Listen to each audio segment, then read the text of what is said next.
Bonsoir, chers internautes, bonsoir, chers lecteurs de la Bible, bonsoir, chers croyants, bonsoir, chers chrétiens. La dernière vidéo vous a fait part du péché. Aujourd'hui, je voudrais aborder le sujet de la prière parce que nous prions. Nous prions avec fermeté, nous prions avec ferveur. Mais souvent, nous ne comprenons pas pourquoi nous faisons des échecs ou bien pourquoi il y a des échecs face sinon compte tenu des prières que nous faisons. Pour avoir la foi, j'ai toujours incité les uns et les autres à comprendre les Saintes Écritures, à lire la Bible et à comprendre le mystère du message que Jésus donnait. Lorsque Jésus a appris à ses disciples à prier, il a introduit la prière par notre Père qui est aux cieux, que ton règne vienne, que ta volonté soit faite sur la terre comme au ciel. Voici l'introduction qui résume un peu l'efficacité de la prière, la volonté de Dieu qui est faite sur la terre comme au ciel. Est-ce la volonté de la terre qui se fait au ciel ou est-ce la volonté du ciel qui se fait sur la terre?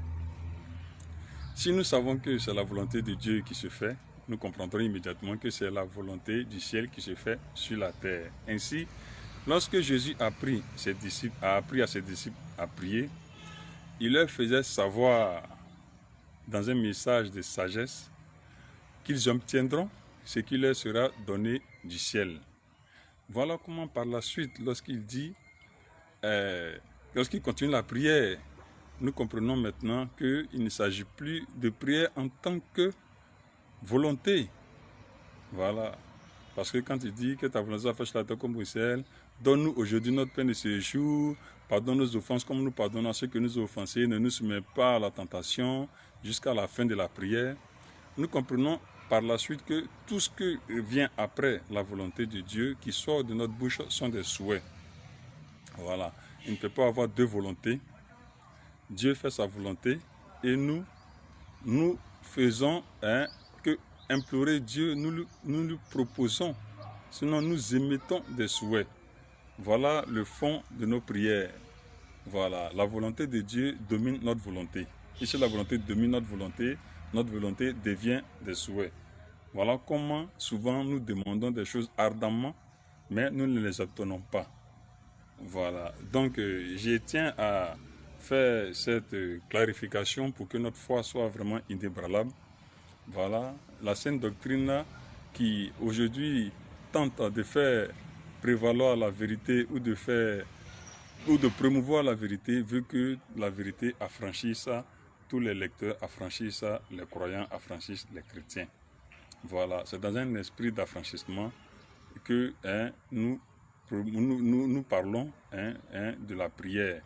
Voilà, il ne faudrait pas se laisser abattre par les échecs des prières, parce que tous ici nous avons connu des échecs de prière, mais si nous n'avons pas compris le fond de la prière que Jésus a montré à ses disciples, notre foi sera toujours en train de vaciller.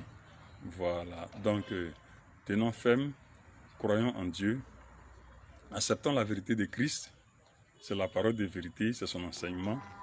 Il faudrait que nous marchions là-dessus et que nous continuions d'aimer Dieu, parce que c'est sa volonté qui se fait sur la terre comme au ciel. Il n'y a pas de hasard avec lui, tout est prévu. Et je pense que pour la prière, c'est l'essentiel. Continuons de prier, continuons de mettre nos souhaits envers Dieu et que sa volonté soit faite. Quand nos prières sont exaucées, nous croyons que c'est par coïncidence que cela est fait et non parce que nous savons prier. Voilà, et non, eux aussi parce que Dieu nous a répondu. Non, non, non, ce n'est pas le cas. Voilà, j'aurai le temps de développer beaucoup de choses au fur et à mesure si nous restons toujours connectés. Voilà, donc pour la prière, c'est ce que nous retenons. Continuons de mettre nos vœux et Dieu fera sa volonté. Que Dieu vous bénisse. Bonne soirée à vous.